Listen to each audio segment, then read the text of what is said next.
Welcome back to the Deep Dive.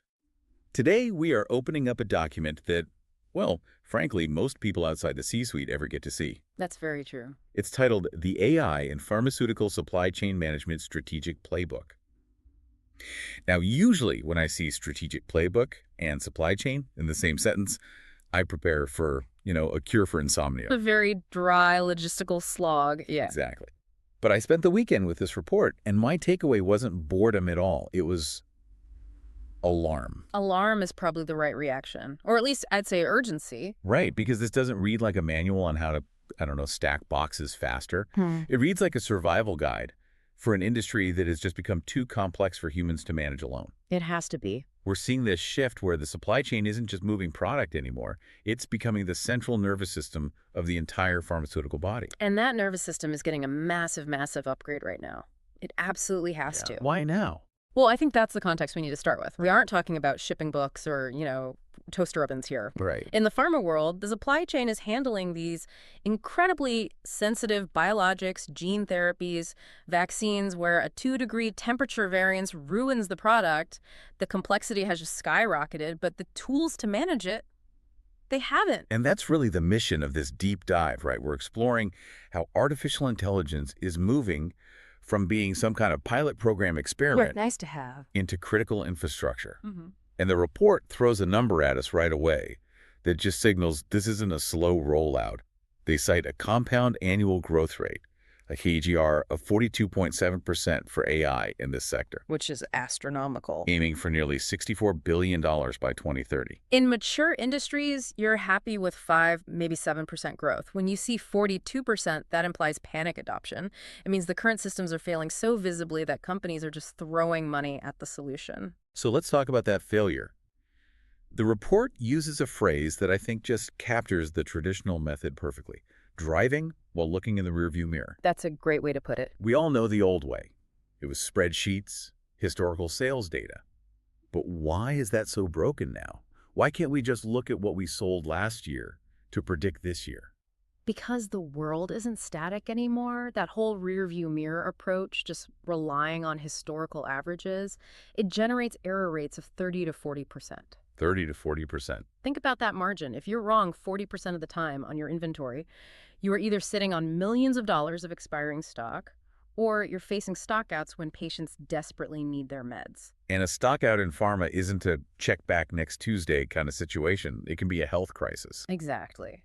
The failure of that old model is that it assumes the future looks like the past. But post-2020, with shifting epidemiology, climate volatility, geopolitical instability, the past is a terrible predictor of the future. So enter the AI upgrade.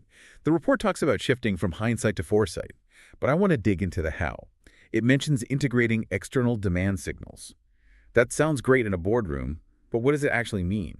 Are we just talking about better math on the same old Excel sheet? No, this is a fundamental change in the data inputs. The AI isn't just looking at your sales ledger. It's scraping the world for clues. What kind of clues? It integrates epidemiology data, so tracking real-time flu spread or virus clusters. It looks at social media sentiment. It even analyzes mobility data. Hold on. Mobility data. You mean like tracking cell phones? How does knowing traffic patterns help me stock insulin? It's all about correlation. Think about the flu or respiratory viruses. If mobility data shows a massive return to office work in a specific city or a spike in holiday travel, Sure. the transmission models can then predict a spike in infection rates maybe 2 weeks later. So the AI sees people moving, it predicts the virus spread, and it orders the cough syrup or the antivirals before the patients even feel sick. That is fascinating. So it's connecting dots that a human planner they wouldn't have the bandwidth to see. Exactly. It turns the supply chain into a sensing organism. It's not waiting for an order, it's anticipating the need. Is there a real-world example of this? Yeah, the report mentions an insulin portfolio case study where the specific layering of data mobility, weather, social sentiment led to $20 million in annual savings. 20 million. That's a significant number. It is. And it wasn't just savings from making less product, it was optimized allocation. They stopped sending insulin to regions where demand was flat and routed it to where the signals showed a coming spike. They cut their forecast error by 50%. I want to pivot a little to the physical movement of these drugs, specifically the cold chain. Right, the backbone for biologics. Exactly. Usually when we talk about tech and logistics, it's just tracking. Your package is in Ohio. Hmm. But the report suggests AI is doing something much more aggressive than just plotting dots on a map. Right. Tracking is passive. Your package is in Ohio is fine, but what we really need is your package is in Ohio and is about to spoil. And that's a big problem. It's huge. The report highlights that temperature excursion, so drugs getting too hot or too cold, they cause 30% of all product waste. That is billions of dollars. So the fix is IoT sensors, right? But again, are these just thermometers with a SIM card? How is the AI actually stepping in? So the hardware is the enabler. Yes, sensors transmitting temperature, humidity, light, shock data every 5 to 15 minutes. But the AI is the brain. It moves from descriptive analytics, it's currently 4 degrees, to predictive analytics. Okay, give me an example of that prediction. All right, let's say a truck is carrying a biologic that needs to stay between 2 and 8 degrees Celsius. The sensor reports it's currently 4 degrees. Safe, right. Sounds perfectly safe. A human would say safe. The AI, however, it looks at the rate of change. It sees it went from 3.8 to 4.0 in just 10 minutes. Then it overlays that with external data. The truck is heading into a heat wave in Arizona, and there is a traffic jam building up ahead. Ah, I see where this is going. The AI calculates that at this rate, combined with the ambient heat load, the cooling unit is going to fail to keep up in about 90 minutes. So it flags the disaster before the temperature actually crosses the threshold. Precisely. It alerts the control tower. They can reroute the driver to a facility to recharge the cooling system, or maybe change the route to avoid the traffic and heat altogether. That's the difference between an autopsy, figuring out why the drugs died, and preventative medicine. And the value preservation is massive.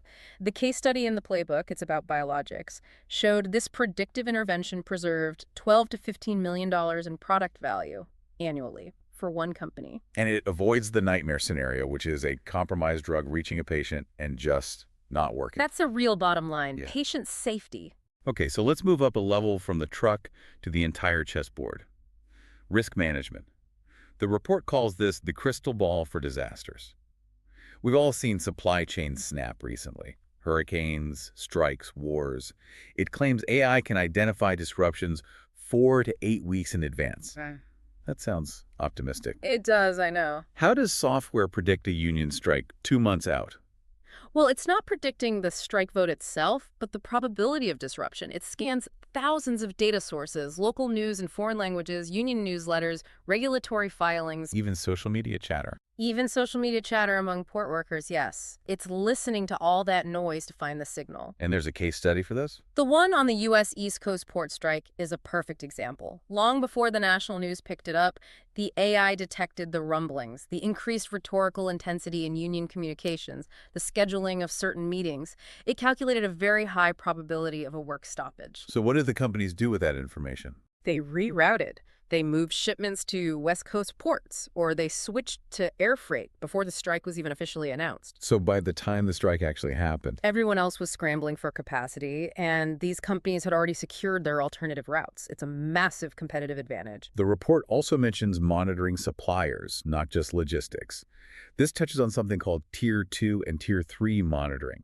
Can you explain why that's so difficult? Sure, most companies, they know their direct suppliers. That's Tier 1. But they have no idea who supplies them. The AI maps this entire multi-tier network. It monitors the financial health of, say, a chemical plant in India that supplies your main supplier in Germany. It's checking their bank accounts? Not quite, but it's checking their credit ratings, payment histories, any legal filings. Yeah. It also checks their cybersecurity posture, their ESG performance. If a Tier 2 supplier is dumping waste illegally, regulators might shut them down. And the AI flags that as a supply risk. Exactly. It's due diligence at an impossible scale for humans. The report estimates this reduces supplier-related disruptions by 40%. When you translate that to avoiding revenue loss from stockouts, you're looking at $50 to $100 million saved. Okay, let's move inside the four walls of the factory now. The check engine light for manufacturing. I'm familiar with predictive maintenance, but that usually just means, changing the oil on a schedule. This is much more granular, much more. We're talking about critical assets like bioreactors and lyophilizers. Lyophilizers, those are the freeze dryers. Very, very expensive freeze dryers. If one of those breaks mid-batch, you can lose millions in product in an instant. The AI uses IoT sensors to analyze things like vibration patterns and power consumption. It creates a digital twin of the machine's performance. So it knows what a healthy machine sounds and feels like. And it knows what a sick machine sounds like weeks before it actually breaks down. It might detect a micro vibration in a bearing that is totally inaudible to a human operator. It'll flag that the bearing is going to fail in 3 weeks. That brings up a human problem, though. If I'm a factory operator and a computer tells me to shut down a machine that looks perfectly fine because of a micro vibration, You might tell the computer to get lost. I might. And that is a huge friction point. You have decades of institutional knowledge guys who have run these machines for 30 years being challenged by an algorithm, but the data wins. The report shows this reduces equipment downtime by 20 to 30%. It turns maintenance from a panic event into a scheduled calendar event. Which brings us neatly to the money. We throw around a lot of savings numbers here. But the upfront cost for this tech, it's not cheap. The framework suggests an investment of $7 to $18 million. Right. And the analysis claims an ROI in 12 to 18 months. I have to play skeptic here. Pharma is a slow beast. Is a 12-month ROI actually realistic? It sounds aggressive, I agree. Usually big enterprise software takes years to pay for itself. But the reason the ROI is so fast here isn't because the software is magic. It's because the current waste is so incredibly high. So the bar is low. The bar is very low. When you're losing 30% of your product to temperature issues or holding 40% too much inventory because your forecasting is bad, the savings just accumulate incredibly fast once you stop the bleeding. So you spend $18 million to stop losing $100 million. That's the math. The payback period for a mid to large pharma company is projected at just 8 to 14 months. But the report also adds a stick to go with that carrot. Meaning? It's not just about making more money. It's about being able to compete at all. They predict that by 2028, AI supply chains will just be the industry standard. So if you're still using spreadsheets in 2028, You're extinct. The analysis suggests that laggards companies delaying past 2026 will face a 20 to 30% cost disadvantage. In a world of tender contracts where governments bid for the lowest price, you cannot win if your supply chain costs are 30% higher than your competitors. that really is the adapt or die moment. Okay, so let's say I'm a pharma VP. I'm sold. I write the check. The report has a whole section on implementation. And it seems like this is where things get really tricky. It says implementation is 60% people, 40% tech. And this is the critical warning label on the box. You can buy the best AI in the world, but if your data is a mess, it will fail. The report notes that 40% of delays come from poor data quality. Garbage in, garbage out. Precisely. But the bigger issue is the silo problem. In big pharma, the supply chain team and the manufacturing team often operate like different companies. Different KPIs, different bosses, different databases. Exactly. So the supply chain AI predicts a surge in demand, but the manufacturing AI doesn't know to ramp up production. If they're not connected yet. Right. If the systems aren't integrated, if you don't break down those silos, you end up with a very smart brain connected to paralyzed limbs. The successful projects are the ones that force a cultural change, merging these departments into a unified end-to-end workflow. It sounds like the technology is actually the easy part. Yeah. The organizational therapy is the hard part. That is almost always the case. So let's look forward. The playbook closes with a vision of 2026 to 2030. What's the next evolution here? We are moving toward what they call autonomous supply chains. Right now, the AI recommends a change, reroute this truck, and a human has to approve it. The next phase is the system just doing it. Self-healing networks. Self-healing networks that automatically rebook freight and adjust inventory without a human in the loop. Self-driving logistics, essentially. Then what else? The most mind-bending concept is what they call patient-level demand sensing. This was the part that stopped me in my tracks. Break this down for me. Okay, so currently we predict demand by region. New York needs more Lipitor, the future state. Right. We use wearable data, electronic health records, demographic trends to predict individual needs. Wait, individual needs. Yes. The supply chain sees that your biometric data is trending toward a specific condition. It knows I'm getting sick before I do? Yeah. Or it knows you're managing a chronic condition, and it calculates exactly when you will run out of medication. Then it triggers a shipment to your door before you even think to call the pharmacy. That is incredibly efficient, but also a little dystopian. It walks a very fine line, for sure. But from a patient outcome perspective, it could be revolutionary. It basically solves the adherence problem. You never run out of your meds because the supply chain knows your bottle is almost empty.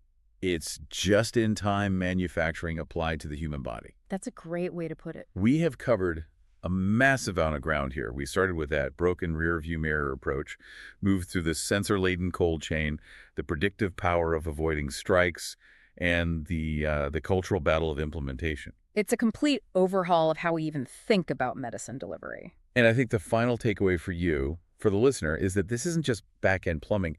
It's about resilience. It's about the fact that when the next global crisis hits, the difference between a stocked shelf and an empty one might be an algorithm that saw it coming 8 weeks ago. Absolutely. It ensures that the miracle of drug discovery isn't wasted by a failure of delivery. I want to leave you with one final thought, based on that patient-level sensing future.